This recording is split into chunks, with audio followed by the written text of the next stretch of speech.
Go, Jennifer.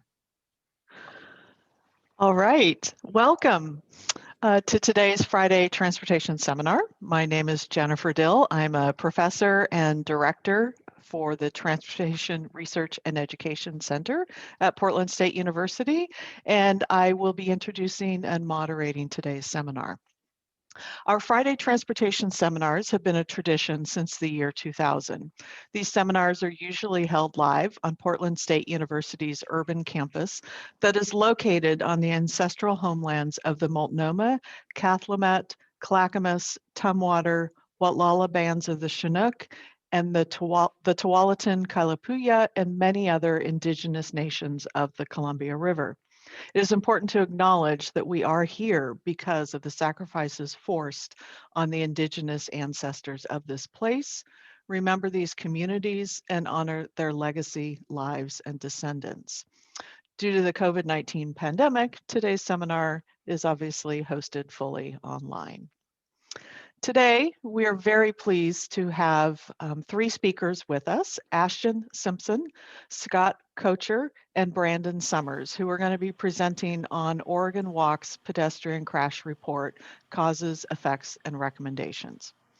Ashton is the executive director of Oregon Walks. He is a community organizer, a former U.S. Air Force civil engineering technician, and a graduate of Portland State University's Community Development Program. As a Black man growing up in Houston and now living in Portland, he has seen firsthand the unequal development present in our pedestrian infrastructure and the dangers this presents for vulnerable communities. Scott has volunteered with and served on the board of Oregon Walks since September 2014. He has served on policy advisory committees for the Oregon Transportation Safety Action Plan, as well as Oregon's statewide Bicycle Advisory Committee and Portland's Pedestrian Advisory Committee, among others. Brandon recently joined the project staff at Forum Law Group and collaborated on the research and drafting of the Oregon Walks Fatal Pedestrian Crash Report. A native Portlander, he is passionate about creating a city where walking, bicycling, and public transit thrive. Before jumping into today's seminar, I do want to tell you about our next seminar, which will be happening on Friday, May 7th, and that will be featuring Dr. Stephen Howland, who is a graduate of Portland State University, and he will be presenting on his dissertation research about transportation and gentrification impacts on low-income Black households in Portland. So we hope some of you will be able to join us then. Quick overview of how today's seminar is going to be working. You can expect that our speakers will be presenting for about 40 to 45 minutes, and then we'll have some time at the end for question and answer.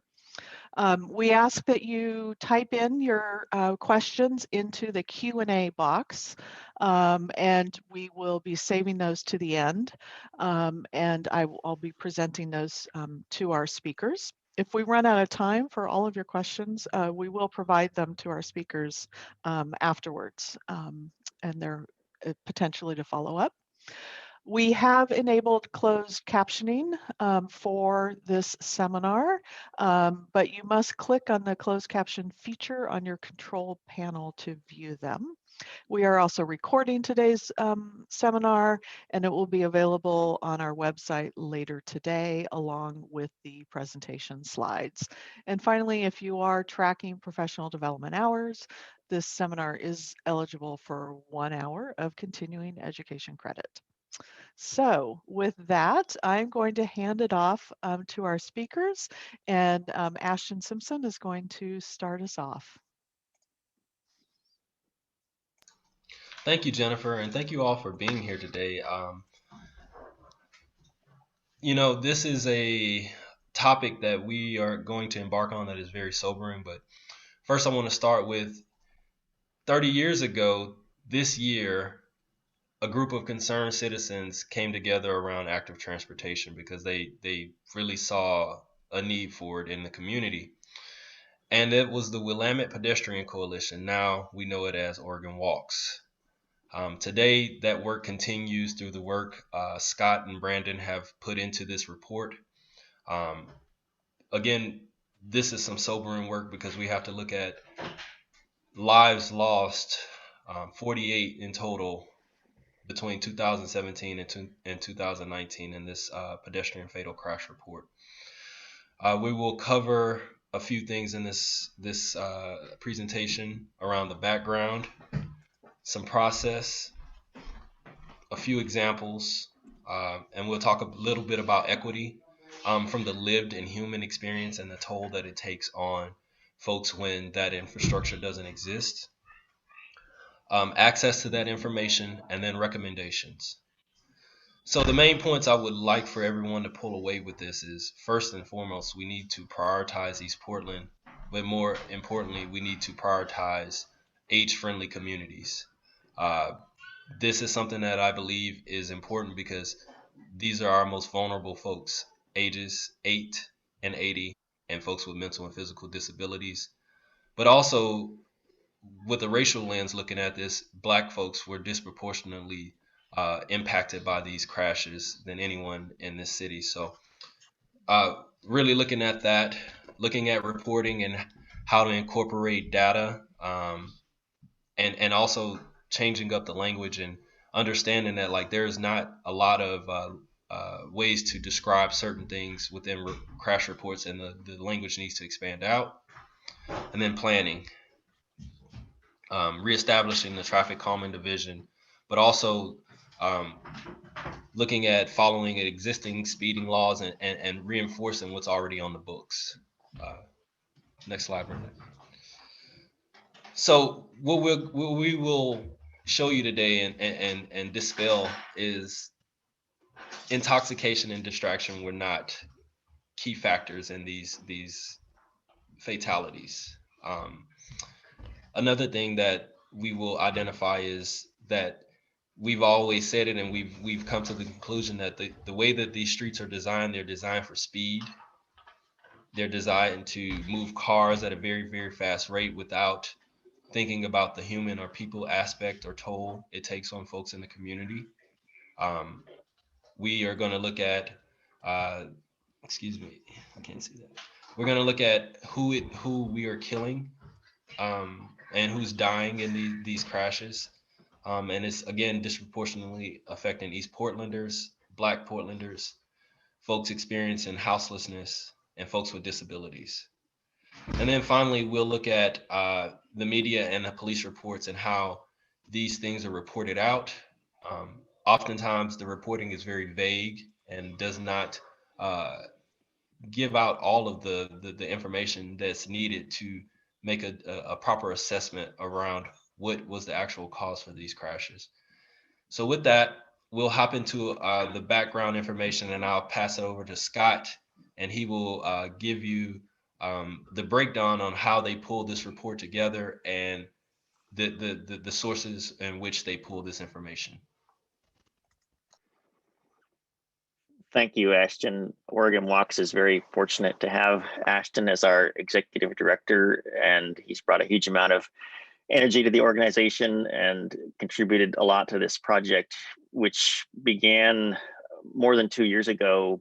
I grew frustrated personally going through safety meetings and feeling like we didn't really have very good information about what was causing crashes. We have some macroscopic data from ODOT where they'll say, speed is a factor in 53% of crashes, and intoxication is a factor in 57% of crashes, or what have you, based on their big data reports that they put out after, a couple of years after the data becomes available. That was not satisfying to me as an advocate for safety. Likewise, the media reporting after a crash is typically very limited. You get a police report or a police information release that says a crash happened on such and such a street. It involved a driver and a pedestrian. The driver stayed at the scene and is cooperating with officers.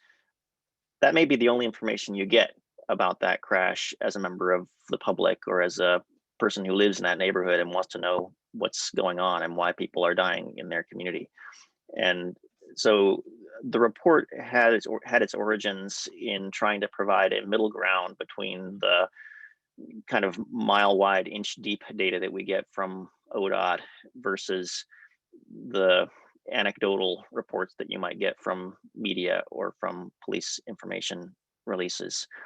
I think after doing this work over 2 years, collecting all of the police reports for these crashes, and Brandon having spent more than 1,200 hours going through and doing the data entry work and putting the report together with my help and the help of other members of Oregon Walks, it's been a very eye-opening process, and I think that there are some things that are worth sharing with everybody. So that's what we're going to try to do today. The thing that I think that all of you, many of you who are transportation professionals may take from this is that there's a strong evidentiary basis to push back when somebody says, well, we don't need crosswalks because the real problem is drunk pedestrians or texting drivers or something like that. We actually have enough data points in our report that I think we can make some fairly strong conclusions about some of these crashes in terms of what's not causing them. And like Ashton said, some of these common things that people say about distraction and intoxication turn out to be relatively small percentages when you really go through the police reports and the available information. So we're taking the focus off of some of the traditional crash factors. We're taking the focus off of which roadway user was at fault, which is often the dialogue that happens publicly. Like, oh, this one was the driver's fault, that's really bad, or this one was the pedestrian's fault, therefore we don't need pedestrian protections. But moving from that dialogue to a systems level analysis, and many people on this call will not be surprised to find out that the high crash corridors, the big, fast, wide streets through neighborhoods, really are a recipe for these crashes in and of themselves, and we have to take the focus off of the user behaviors. So I hope that we'll provide some useful information to you, and we'll save some time at the end for questions. But first, I'm going to hand it over to Brandon to talk a little bit about what it was that we did, because in fact, after coming up with a model for how to collect this information, it was Brandon himself who did the lion's share of that data collection. And Brandon, I think you can pull up the screen share. Do you have it? You have to unmute. I do. I'm sharing at the moment. Is everybody seeing the share that I've got here? Looks good. Okay, great. Oh, actually, pardon me.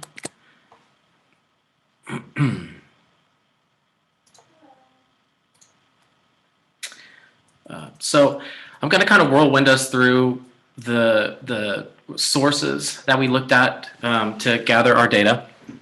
I'm in a room of experts here, so I'm sure everybody's familiar with a lot of these sources and the technical terms for pulling this stuff down. So pardon my going through this. I want to make sure that we have a good amount of time for some questions.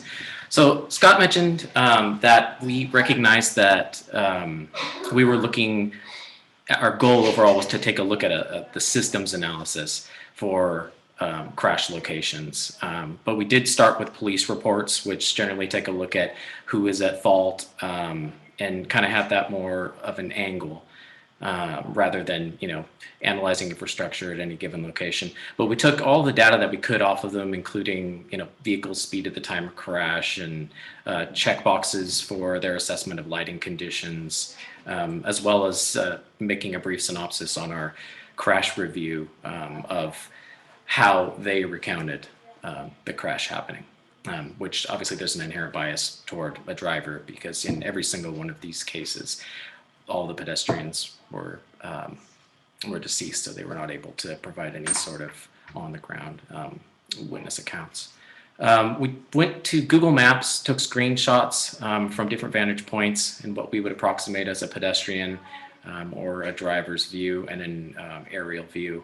And as close as we could, according to the information from the police report, drew lines to show paths of travel. And we also took a look for things like street lighting placement, any signs of pedestrian use, whether it's goat paths or a large amount of pedestrians that happen to be caught in the shot on Google Maps, crosswalk painting conditions.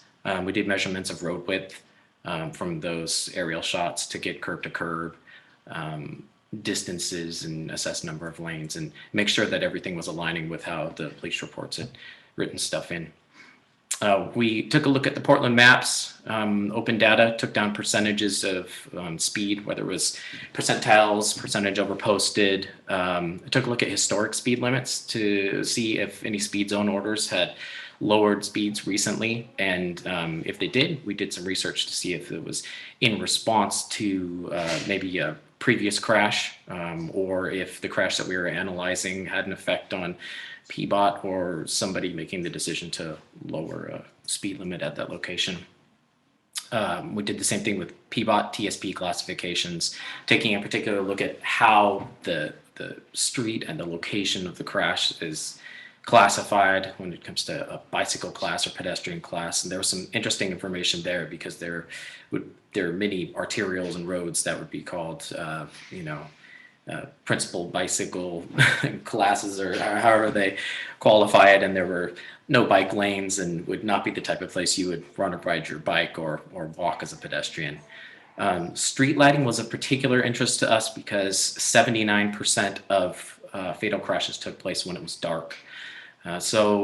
PBOT recently, as part of the PED-PDX project, put out updated Appendix K lighting level guidelines. And we did some research as to how to measure foot candles and uniformity ratio across lighting across a road, the difference between vertical and horizontal measurement and mid-block crossings, all that kind of stuff. And to the best we could, we made an assessment and wrote whether or not we believed there to be a possible lighting issue at a location. And this is something that we would really like to have more concrete engineering input on from experts, because the fact that 79% of people were killed when it was dark would lead us to believe that there may be a correlation between street lighting or lack of street lighting and a crash. But we really want to have more deep data on this as we move forward with this project. We downloaded speed zone orders, again, to see when and if speeds have been lowered and see if locations were set according to or above the statutory speed limit. And in many cases, they were set above the statutory speed limit. And one area of data that we wish that we also had a little bit more depth on would be vehicle information. Police reports don't measure hood leading edge height or grille profiles, widths, materials. Sometimes they'll make a mention of something like bull bars in the front of a truck. Well, we wrote down all of this stuff in the hopes that we would at least have this information and there could be some sort of encouragement for future reporting, whether it's by police or we would hope actually that PBOT would take a more involved hand in a crash response with a systems analysis or an infrastructure analysis of crashes. And the hope would be that this information would be included so that we can see if there are any larger statistical correlations between larger trucks and designs, hood heights, those kind of things, and fatal crashes. We took a look at equity compared to crash locations to the PBOT equity matrix. And Ashton's going to speak some more to this, but every crash that was fatal took place in a census tract that was on the PBOT equity matrix where the median lower income was lower than the citywide median. And these were areas primarily in East Portland and places with larger populations of people of color. We took a look at laws and ordinances, particularly a recent ordinance that's been passed that establishes speeds that are 5 miles per hour lower than the statutory existing on non-arterial streets. So in Portland, a lot of us may know that some areas like the entire area of Northwest Portland, speeds were lowered to 20 miles per hour on the local roads with this ordinance. But there were some opportunities in 4 of the crashes to lower the speeds on collectors, which fall under this ordinance to our understanding. And we made note of those in our report. we did the best media survey that we could for every crash. Did a Google search and pulled down any and every article that we could find, whether it was a very brief recounting of the crash, which is often the case, kind of just this regurgitation of the police news release, or significant in-depth reporting, primarily from bikeportland.org. Because they do a really good job of looking at these infrastructure issues and not just recounting that a crash happened and traffic was backed up for 4 hours because of it. And then we looked into this to see if there was language bias, systems analysis, and counted the number of media reports and did the best analysis that we could of what we would term in-depth reporting, which included one or more article that would even mention infrastructure or anything systems oriented. And then all of this was compiled on what we would call like a rough draft crash review. And then the data was pulled over in a more organized way into a spreadsheet. And this spreadsheet had every single one of the characteristics that we see on the left there: crash location, driver characteristics, as a separate sheet. And then off to the right of the sheet, as I'll show us, we outputted any chart or graphic that we were feeling would be good for the report to have, or if anybody was jumping into this data, anything they may be looking for. So this is just an overview of it, as you can see.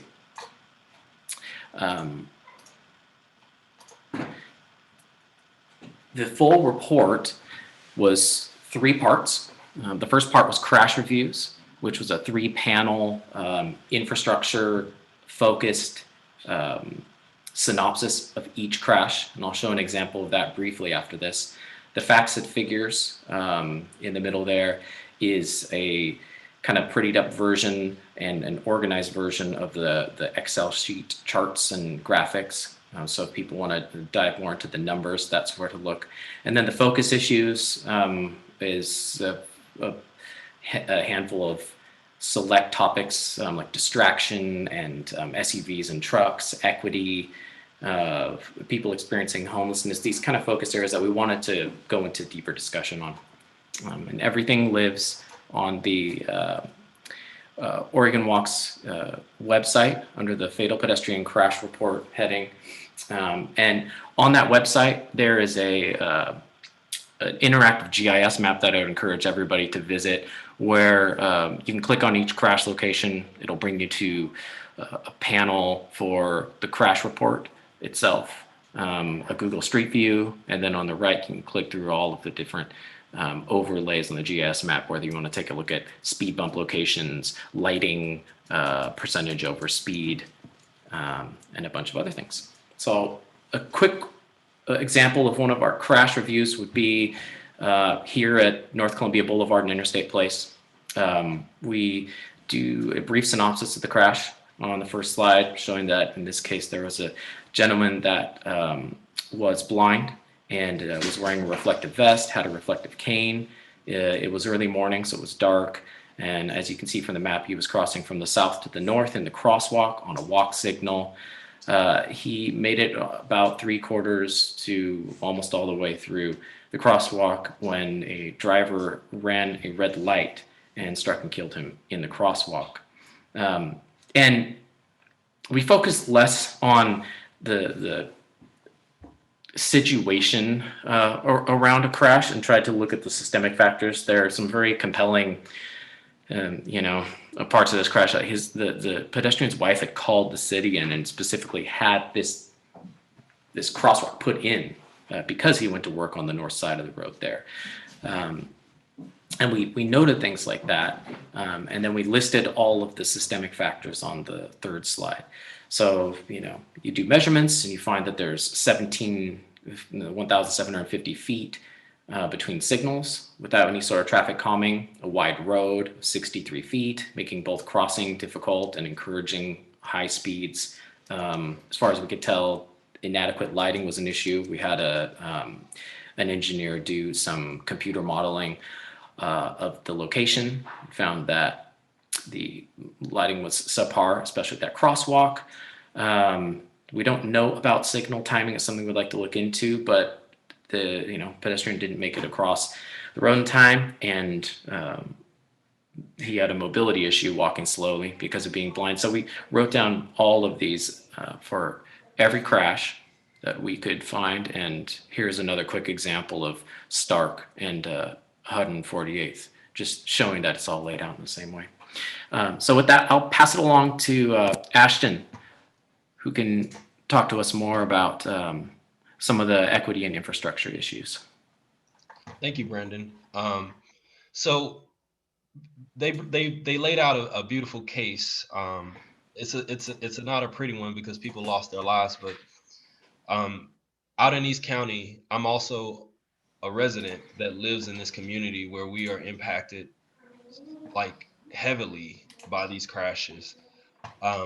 These are roads that are 5-lane, basically highway roads cutting through our neighborhood where it doesn't promote that age-friendly community that you would think would be in a community where we have folks who live in senior assisted facilities, and we have a huge or a large number of folks experiencing houselessness, as well as a lot of students. I mean, there's multiple school districts serving this community, yet like there are not the facilities there to shuttle those folks around. So if you can pull up those equity and infrastructure slides, I'll jump in there. Oh, yeah, absolutely there. Sorry, my share came off here for some reason. Pardon me. Yeah, so 50% of the crashes that we're talking about happened out in East County, outer East County. And in particular, these are communities that often are served by that serve people of color, Black, Brown, Latino, Indigenous, and communities of color.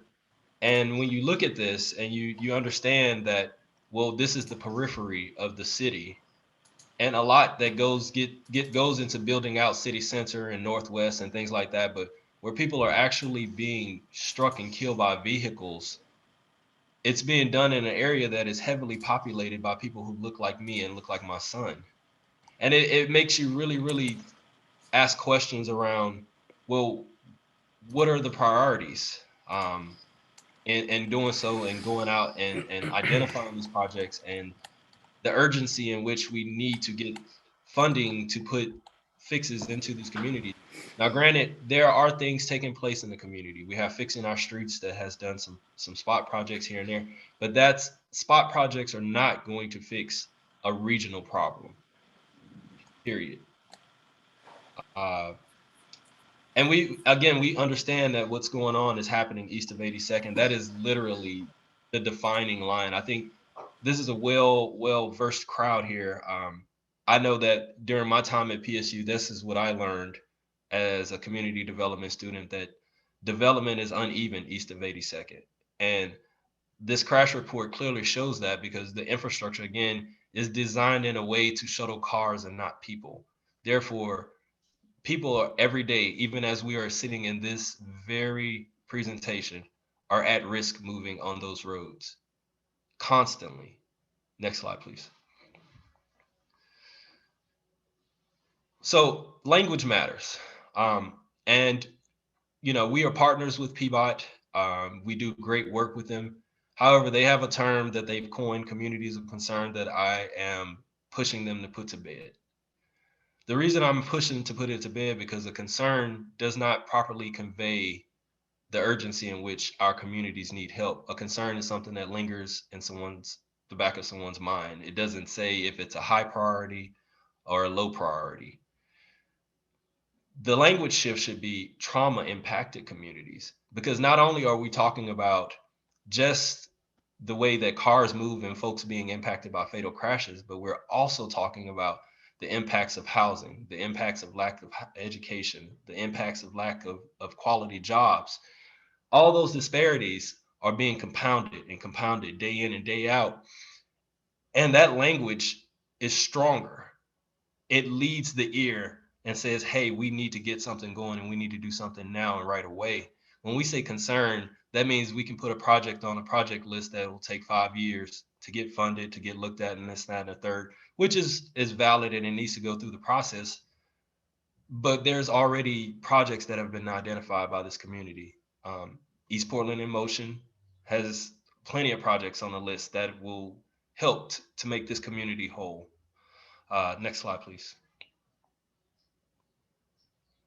So Brandon, in his last crash example, he pointed out Stark. And I really want to go back to that example. You don't have to go back to the slide, but at that location, 148th and Stark, we've lost 3 people at that one intersection.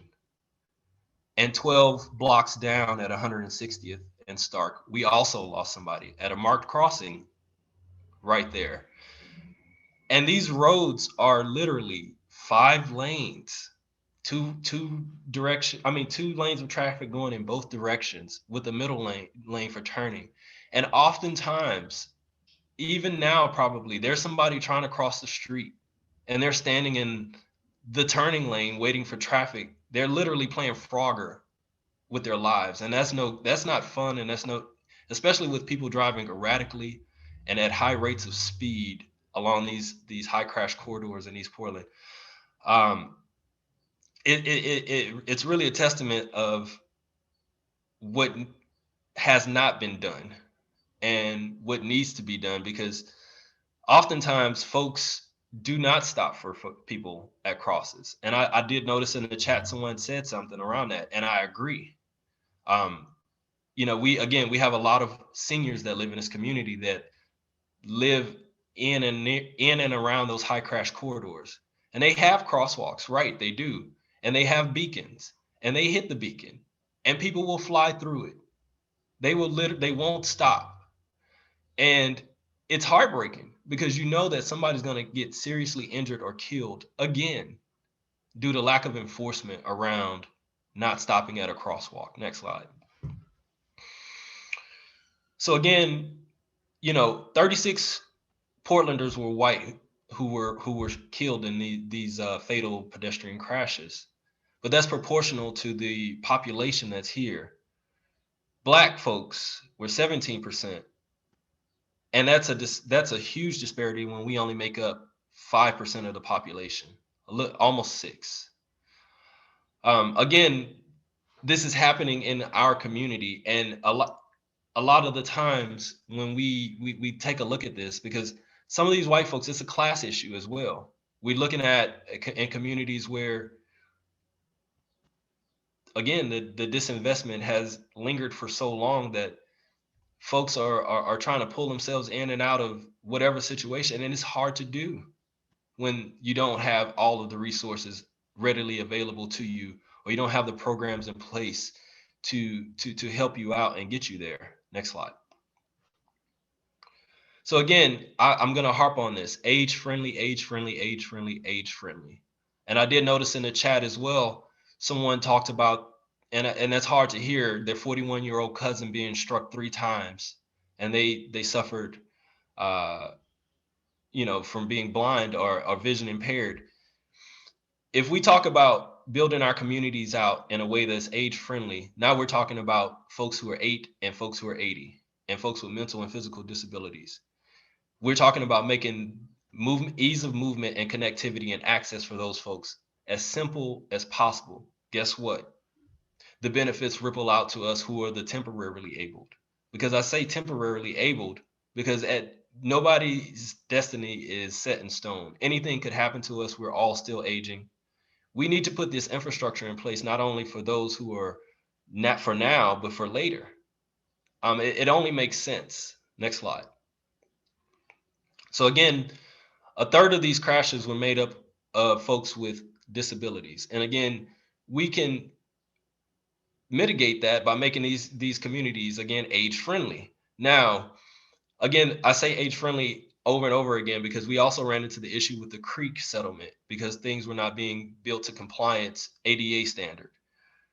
If you go ahead and build things out the way they're supposed to be to serve our most vulnerable populations, you won't have to go back and double back on work. I'm really, really passionate about that because in my time in construction and also in the Air Force, that was who we designed for. It was a no-brainer because everybody else in between can figure it out. It's our most vulnerable users that we need to pay attention to, and we need to give that voice and that time to, because also they are also citizens. They're also taxpayers.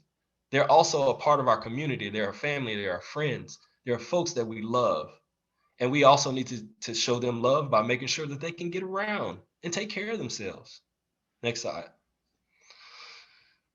So it's not a secret. We experience a lot of houselessness out in East County. I mean, it's citywide, but what we experience out here is, in my mind, is very, very dangerous because we are allowing folks to reside in places where cars are moving at high rates of speed. I can think of one camp at 122nd and Siskiyou right off of the 84 ramp. It's a nice, fairly nice size camp. However, it sits right on the right of way of a freeway exit ramp. That's scary for me. I think about those folks all the time. I go by and I check on those folks all the time because, again, as Brandon pointed out, lighting is not the best. People are already moving fast. Roads are wide. And now we have folks living right smack dab in the middle of it all. That's scary in a lot of ways, but we have to do more. And I'm looking to our electeds on this because, we are Oregon Walks. We have a focus on active transportation and other adjacent issues, but we don't have the equipment. We don't have the materials. We don't have the labor. We don't have the contracting services to pull our society out of where we need to be. We can bring you this information and hold government and agencies to account.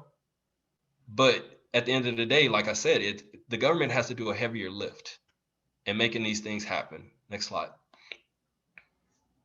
Scott, you want to take these? Sure. Thank you, Ashton. And I was thinking about when you were talking about houselessness, you've really got multifamily housing right on a freeway ramp with no barrier, no protection, people of all ages. I challenge the planners and engineers to consider tent camps and build those into the model the same way that they would as if that was housing for people who have permanent housing. These two slides, I asked Ashton to let me speak to them because compared to what I think a lot of safety professionals would expect, the numbers in our data set for pedestrian intoxication and driver intoxication are extremely low. Out of our 48 crashes, 5 pedestrians showed legal intoxication, and I think it was 4 drivers. I'm not sure if that's on this slide or the next one. And the rates for intoxication in crashes generally across the nation is considered to be much higher, somewhere in the 50% range or more. And to me, this is compelling to the extent that it points the finger more at infrastructure than it would at the sort of driver criminal behavior that engineers have often washed their hands of in terms of saying, well, that's not our problem. The same thing here. The major crash team in Portland does their best to assess whether there was electronic distraction in every crash. Obviously, if it's a hit and run, there's typically not any ability to draw a conclusion one way or another on the part of the driver. But they'll look at, was there a witness who said that the pedestrian was staring at their cell phone? Did the driver give consent for the officer to look at their cell phone activity, which is pretty common when a driver is working with police after a crash. So in the cases that they were able to make a determination about whether there was electronic distraction on the part of the driver or the pedestrian, in our data set of 48 crashes, they were not able to find evidence of distraction on the part of the driver or the pedestrian in any of them. That's to say 0. And we acknowledge that there are fatal crashes, including pedestrian crashes that we're aware of, where electronic distraction was a factor, but within our data set of 48, there are 0 where there's that evidence. So it's not the end all be all or the major crash factor that a lot of people like to point to. I think there's a fundamental, I don't want to say pleasure, but we have a tendency as humans to want to cast judgment on our peers and saying, oh, that person was on their phone. That person shouldn't be texting. It's just a very appealing go-to in terms of lay people, even policymakers, to try to explain away why crashes are happening. And it's simply not supported by the evidence with regard to fatal pedestrian crashes in Portland. So that's why I call particular attention to this slide, and I hope that may be helpful to some folks. This last section talks about access to information. Since we started this project, again, the takeaway that kind of led us to undertake this significant work was feeling that we didn't have adequate access to information. It's one thing for transportation professionals to get together, maybe at the Bureau of Transportation, the investigating officer might sit down with safety staff after a crash and they might say, okay, we need to go check on the lighting out there, or, how did this crash happen? What can we do to prevent these things? That kind of internal ad hoc process is inadequate. It doesn't inform communities about what is happening and why crashes are happening in their communities. It's very hard for members of the public to access meaningful information about the crashes that are happening in their communities and that are truly a public health issue. The Portland Police Bureau is still charging us $30 per crash to get the police reports, even though we asked for a public interest fee waiver. And it takes us months to get them. I have to play my connections at the DA's office to get them to release their records that are their police reports that are under review, because they often sit under review at the DA's office much longer than the DA who's actually working on the case needs the police report to be withheld from public view. So it's as it is, people are left with things like, a KGW broadcast, which tends to be sensationalist or clickbait kind of mainstream media reports, where they'll seize upon some, a mugshot of a driver who, has tattoos on their face. And, as a member of the public, you'd think that crash happened because the driver, had a particular physical appearance, and it plays into biases and it focuses on roadway users' behaviors rather than what we can see start to emerge over 3 years of data, which is truly a systemic failure where transportation agencies are operating major arterials through disinvested communities as drag strips. Literally, people are street racing on these streets now because they're conducive to that behavior.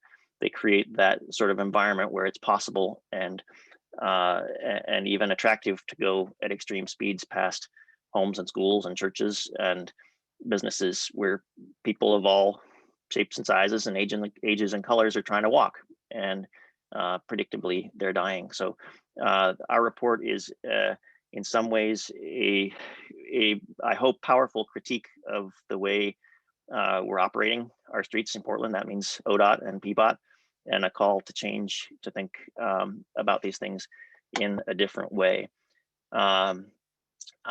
We acknowledge our report is kind of a hybrid between a professional effort and an amateur effort. We acknowledge that, especially on the lighting issues, we need more help from engineers. I have some friends who are engineers who gave me informal feedback on these issues, some of them, but we would really love it if we could have, 200 hours of engineering time each year to bounce issues around and try to professionalize this work that we're doing. So there's a whole lot more we could do with this stuff. We do have a few recommendations that I can touch on briefly in terms of prioritizing East Portland, like Ashton mentioned. Police reports do a really bad job about talking about infrastructure. They do a great job at talking about whether a crime was committed, but we really need to have more formal engineering responses to crashes. Part of the Portland Vision Zero action plan included having PBOT engineers involved in a rapid response task force after crashes. That happened on one occasion, and then it was discontinued for reasons that I'm not aware of. But it seems to me that that's an extremely helpful shift in terms of how we respond to crashes, taking that role out of the exclusive police domain and moving it more into the engineering safe systems domain. We had struggled in our report, just kind of touching on this, about words. I think most people on this call probably talk about crashes, not accidents. Coming out of this work, I'm increasingly persuaded that traffic violence is even a more powerful term than crash on most occasions. We're highly aware that these high-speed, wide roads through neighborhoods are what are causing the lion's share of these crashes. On the smaller streets, we need traffic calming. On the larger streets where you can't necessarily do that, we need to narrow them. We may even need some automated enforcement in some areas on the bigger streets, but these are the kinds of recommendations that we have described in detail in the report on our website. And with that, Ashton, do you want to close out for us? Absolutely. Please, if you would love to take action, again, there's our website there. If you'd like to learn more, we have a host of other walking programs, not all, around crashes and fatalities, but more around uplifting and empowerment. And if you'd love to donate some time, please sign up, become a member, become a donor. Thank you. All right. Thank you so much, all of you, for a great presentation. And we have a number of questions, and there's a handful that I'm hoping that Brandon can maybe answer quickly that are about methodology. And first of all, one that I think maybe already was covered, but to clarify, does Portland Police Department not conduct sort of a crash reconstruction study or evaluation for these types of crashes? Well, the police report, well, it varies from crash to crash, the depth to which they'll analyze a crash.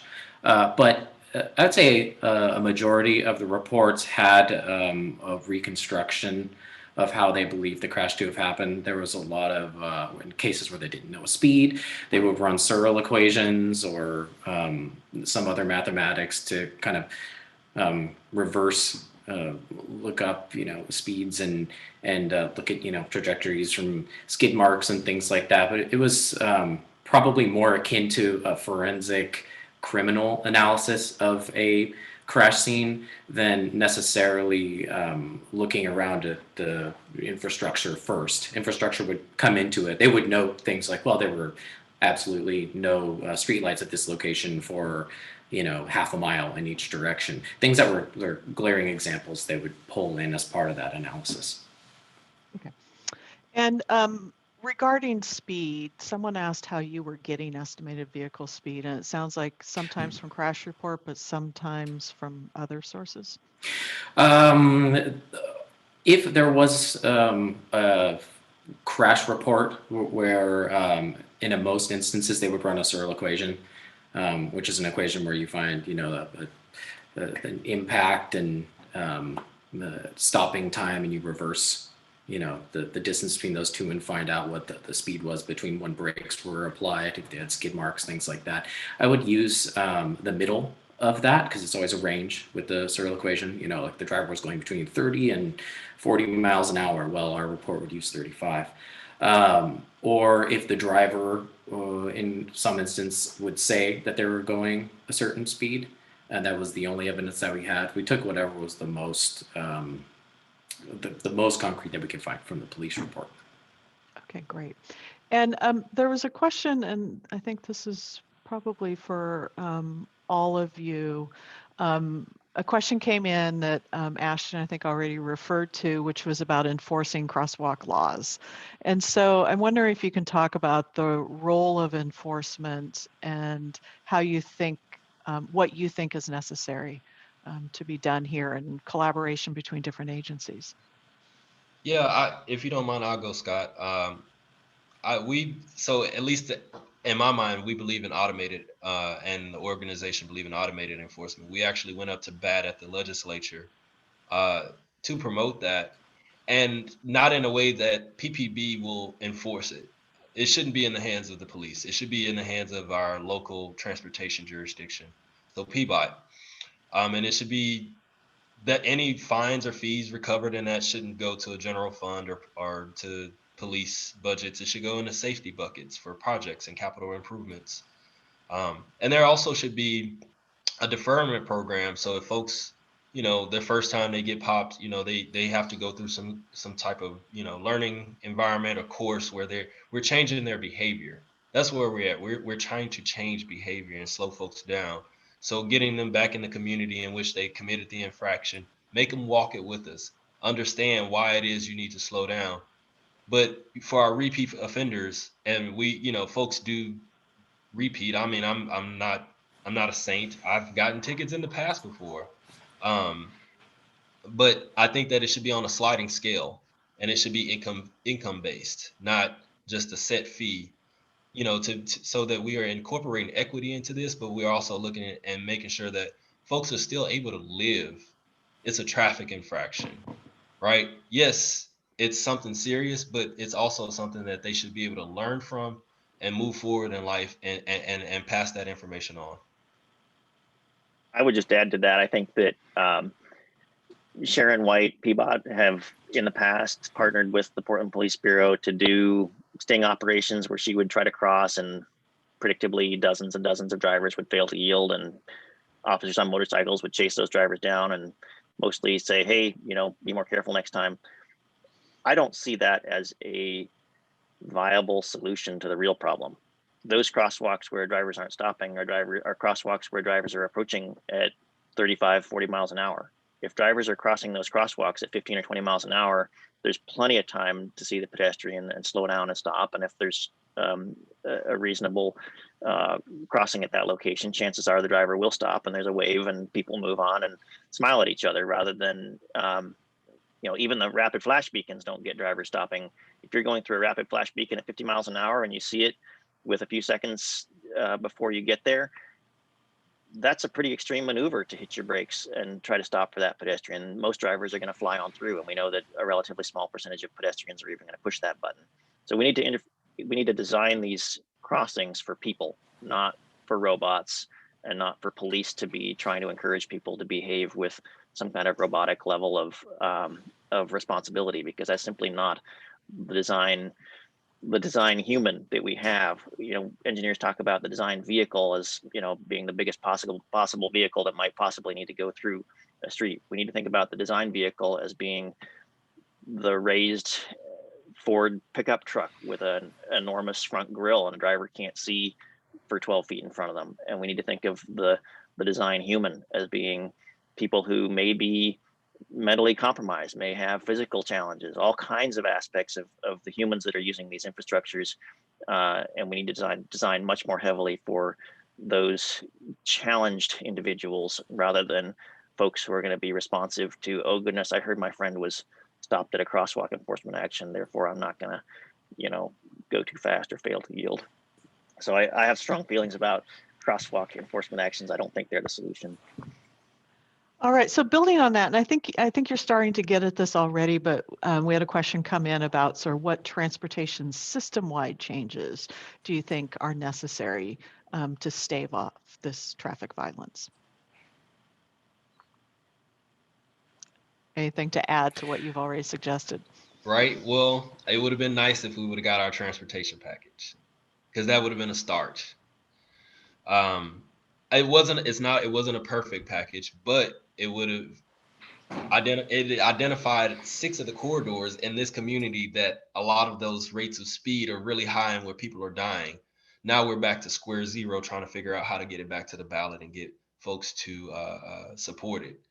That we're gonna need a bigger push. We gotta get a huge injection, not only from the state but federal level as well, if we're gonna really shore this up, because East Portland is a region, right? And I would also argue Southwest as well. Both of them, they're a region, but they both are lagging behind in terms of infrastructure. So they lag on your system. So why not give those two areas special attention so that we can get the entire system back up to speed? Great. We have a lot of questions here that we're not going to be able to get to all of them, but a couple new ones. In your analysis, a couple things. Were you looking at bus stops and sort of the role of transit in this?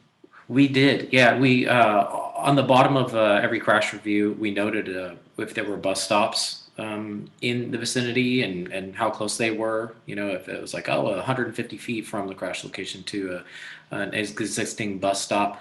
We also noted any instance where pedestrians were using transit or most likely crossing, or definitely if the report states crossing to get to transit. And we have some of the data on that, but it didn't come across definitive enough in terms of the reports, like the police reports or other things. Taking a look at it, that we included it in the final the crash facts and figures, but it is in the Excel sheet and on our original crash review. And I'll add to that, our Excel spreadsheet is available to anybody who wants it. We also have a Dropbox link that includes a folder for each of the crashes with the police report. It includes the Excel spreadsheet. So if anybody on this call wants to go through and say, hey, you didn't do a cross tabulation for how many of these crashes happened at or near a transit stop or with a rider who was getting on or off of a TriMet bus, you can actually go through our data and pull that, even if that's not a cross tabulation that we did. I will say on transit, I think our data set is too small to reach a meaningful conclusion about that. But certainly we saw plenty of scary locations where a person getting off the bus at the bus stop would have to cross 5 lanes of fast traffic to get to the other side, and there's no crosswalk there, and that's terrible. I mean, that should have been part of PDX, and it's a shame that it wasn't. Yeah, or many bus stops just on the side of a road with no sidewalk and maybe a bike lane to stand in. That was popped up in a handful of crashes. Right. Another thing we face and we see oftentimes out here is we see the standard 5-foot striped bike lane on these 5-lane roads with no sidewalks. Yeah. And you often see folks with mobility devices in these bike lanes, and then a cyclist will come up and trying to navigate moving around somebody in a mobility chair while cars are zipping past you at 55 miles an hour is quite dangerous. And it really, like, I encourage you, if you haven't come out here to ride, we have 2 greenways, the 130s and 150s that are up, and try it. Come out and ride it. Try to cross Stark. Try to cross Halsey, right? And you'll understand. You'll see the 1,000-foot stretches without a crosswalk as if folks try to cross. Your mind will be blown, and you'll say, well, why aren't we starting in the periphery? Okay, great. I do see we're at 12:30. I apologize. There are some more great questions on here that I appreciate our viewers asking, and we'll share them with the speakers afterwards and continue this conversation. But I need to conclude this. I first want to thank our speakers. It is an incredible amount of research that you did. I'm as a researcher, I'm very impressed with the data collection and synthesis. And it's great that you're making that available for others to look at and use. And I hope it pushes our agencies to up their game in terms of providing information. To conclude, again, we have at least one more Friday Transportation Seminar coming up. At the end of today's seminar, when you exit, you're going to get a quick survey. We appreciate if you could fill that out to give us some feedback and also ideas for future topics. And again, this will all be posted later on our website. If you want to watch it again, share with your colleagues and friends. And with that, thank you very much, and particularly for our speakers. Thanks for having us. Thank you for having us, and have a great weekend.